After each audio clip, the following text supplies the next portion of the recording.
The last 2 episodes of Agatha All Along have aired, and the series has finished for now, at least. But I wanted to walk you through the last couple of Easter eggs that I found and kind of just talk about what happened in the comics and what they took from the comics and what we could see in the future because of the show. So let's go.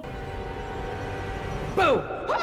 So as we know, Rio Vidal is death, and that actually translates to the River of Life, which kind of plays into the role of like being the ferryman, like Charon, or like the Valkyries leading people to the afterlife. It's kind of that like same kind of vibe, even though she is Lady Death herself. We have the argument with Agatha and Rio, and after that, Rio rips through the backdrop, like the actual like backdrop of the set, which is like the fabric of reality or like the fabric of the hex, which kind of relates to a thing in like the comics that happens a couple times, specifically with like Loki that I've seen. But in Young Avengers 2013, Loki hops between like all of the comic panels to then go rescue Wiccan. So it feels very much like that, like breaking reality a little bit kind of thing that's in Young Avengers. The unbinding spell that Jen uses on Agatha is actually really interesting because it reminds me of a magic thing that Loki did in the comics with Valkyrie, which they used both their own hair and Jane Foster's to bind their fates together, but also in witchcraft itself to do unbinding of a spell or a hex or whatever, you do actually use your own hair because you don't usually know the person who has put that spell or hex on you. One traditional belief is that owning a lock of hair from somebody's head gives you magical power over them, which is interesting. Maybe they'll take on that a little bit in the future with Agatha. Also, props to Jen for being a literal final girl in this. It's very, you know, Halloween-y. Her like crawling out of the dirt is very like Rocky Horror superheroes, if you've ever seen that cutscene, or like Ready or Not, or like The Menu. It's very, very final girl. But also, this poor thing still thinks the Witch's Road exists, which means her YouTube video is going to be like fire, right? When Billy and Agatha sit down to try to find a body for Tommy's soul to reside in, it's kind of heartbreaking. And as somebody who like loves the Young Avengers comics, when Billy says that there's nobody there to love him,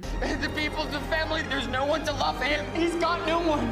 it's a reference to how Tommy Shepard grows up, which his parents are divorced. He's in and out of juvie. He ends up killing his entire high school. He ends up in like actual jail as like a teenager. It's very, very sad. Like Tommy Shepard has like a very upsetting backstory, especially compared to his twin who seems to have it so easy. Billy has to handle a lot of like coming to terms with killing in this whole series, especially in these last 2 episodes. But him saying like, am I killing this boy so my brother can live? And like finding out that he was the reason that Lilia and Alice and Sharon had died it's very reminiscent to the guilt he carries when Cassie dies in the Young Avengers comics. And it actually makes him stop heroing for a while because he feels so bad about it. So it's interesting to see that like same Wiccan guilt in this character, just in a different way. When Billy leaves and Agatha's left alone and she says, sometimes boys die, it's very telling to her character because she's finally kind of coming to terms with that grudge she's held for hundreds of years, and that it wasn't Rio's fault that her son died. It was just the way that things are. Sometimes boys die. I love flower language. You'll find that out a little bit in this video specifically. When she finally finishes the trial for the Green Witch, she grows a dandelion. Dandelions usually symbolize resilience because they can grow in the worst conditions like concrete. They have a symbolic meaning of emotional healing and new beginnings, and they also represent optimism, growth, and good luck when they're yellow. In Agatha's fight against Rio, she ends up using spells and tricks that she's learned from her coven, which kind of proves she's not a covenless witch. She would actually kind of thrive in a coven. It's just that how she has grown up has told her that she does not deserve one. Wiccan's suit is maybe one of the most true to the comic suits we've gotten in a while. The cosmic side paneling is taken from the comics, the runes and the paneling details were from WandaVision and are sprinkled throughout his outfit connecting him to Wanda. The inside of his cape is actually Vision's pattern, so it actually just means that his father's not so far, even though he hasn't really talked about Vision. I found that Agatha was kind of filling some of the roles that Loki does in Young Avengers 2013. When they take some of Wiccan's powers and Wiccan has been like, hey, don't take all of it. This like it plays through the same plot that they have in Young Avengers 2013, which was really cool. Agatha and Billy's heart to heart and her reassurance that he's not bad, and her like running her fingers under his like chin is like very reminiscent of how she like shows affection to Rio and Nikki. So she definitely loves this boy, even if she won't say it.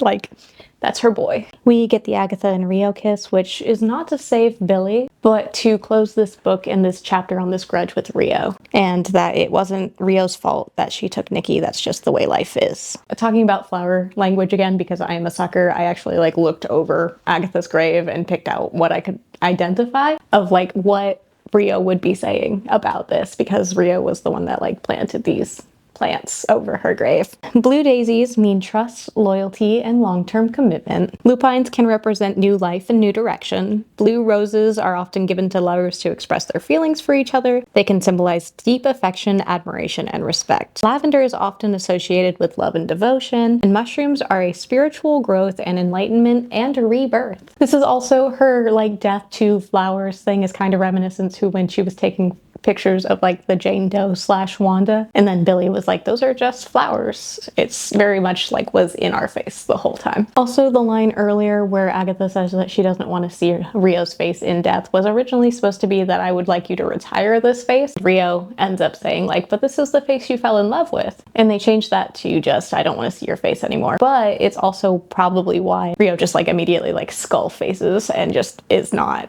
showing that face anymore. But it also makes me wonder why she was not in that skull face when she was taking Alice's soul, because like, was it just because Alice tried to protect Agatha so she was being more human?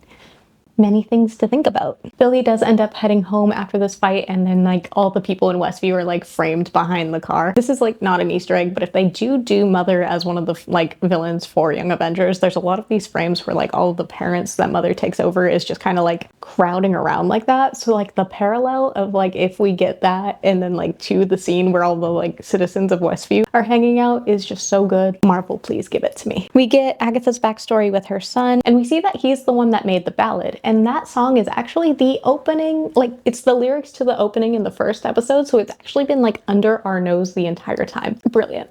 Amazing. Outstanding. It's pointed out that Rio's emphasis on the my love versus Agatha is that Rio emphasizes my love and then Agatha actually emphasizes the love part of it. And that is very telling, but also oof, ouch, my absolute heart. The song being sung by the witch in the first coven that is killed in the flashback is called Greensleeves. It's essentially a really sad song about falling in love with somebody who rejects you. It's also absolutely heartbreaking in like rewatching to find out, because Nicky died in his sleep, that when Teen was hurt that Agatha stayed up and watched over him while he was sleeping because she had already lost a son like that and she was scared of losing Teen like that.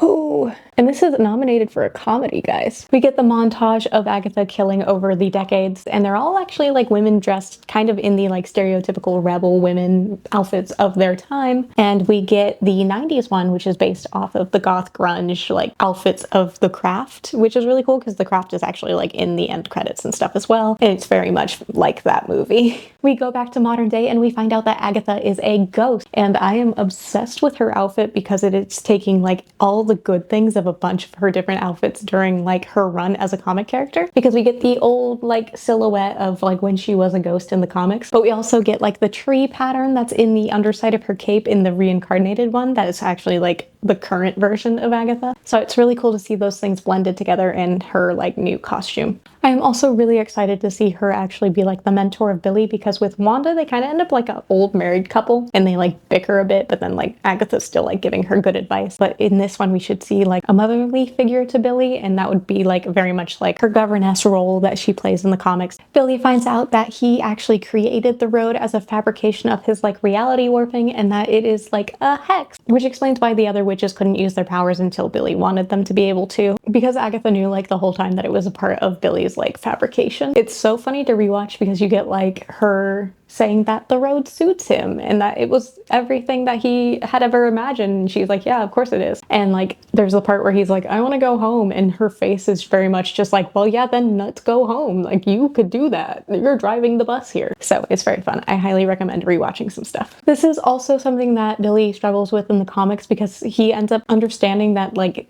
he will never be 100% sure what is real and actually good happening and what is his reality warping abilities. And that'll be interesting when we actually do get Hulkling, because it's been confirmed that his boyfriend's not Hulkling, because you then get a boy that is like the perfect person who has a name similar to the person he was dating in Eastview and who was already really nice. I think it'll be fun to plant those little seeds going forward. And then we end the entire show with the let's go find Tommy, which means hopefully we'll be getting Young Avengers in the future. But what do I think we could be doing in the future to get these Young Avengers? I actually have like a little kind of dream thing planned out, or like dream scenarios, because we know a couple things like rumor wise or like actually confirmed. Like we know Riri Williams is going to be one of the next Young Avengers. She might end up taking Iron Lad's place. They're not like the same character by any means, but I can see where that's filling, especially because we don't know the future of Kang itself. We could get America Chavez and Riri Williams becoming friends through Zelma Stanton, which if you don't know Zelma Stanton, she is like besties with Strange. She works at the Sanctum Sanctorium and has been like an apprentice to every Sorcerer Supreme that's resided at the Sanctum Sanctorium. And she also makes sure that Strange Academy is like functioning. So she gets everything done. So if we have her and she actually does have any connections to Strange, that means she could have the connection to America Chavez, which means that we can get that side of Young Avengers kind of going. Kate Bishop has been rumored to be in Vision Quest, which means she could be recruiting Vivian, who is Vision's daughter, or she could be talking to Billy and Tommy, depending on if they actually meet Vision or not. This would have to come after Wonder Man and like the re-establishment of Vision as like the Vision we know, who is based on the brainwaves of Wonder Man. It's a whole thing. We could also get Tommy being in a prison in Jersey City, which we know that Miss Marvel, aka Kamala, is also in Jersey City. So there's like a whole thing going on where we could get a lot of these Avengers in the same place. The only thing is that Kathy Lang is still in California, which means that if her dad got called in for a New York mission because of some veiled threat coming in the horizon, we could get Young Avengers that way because everybody could be around New York, New Jersey. So it was really fun going through Agatha All Along and talking Easter eggs with you guys, and I will see you guys next time. Remember to stay geeky.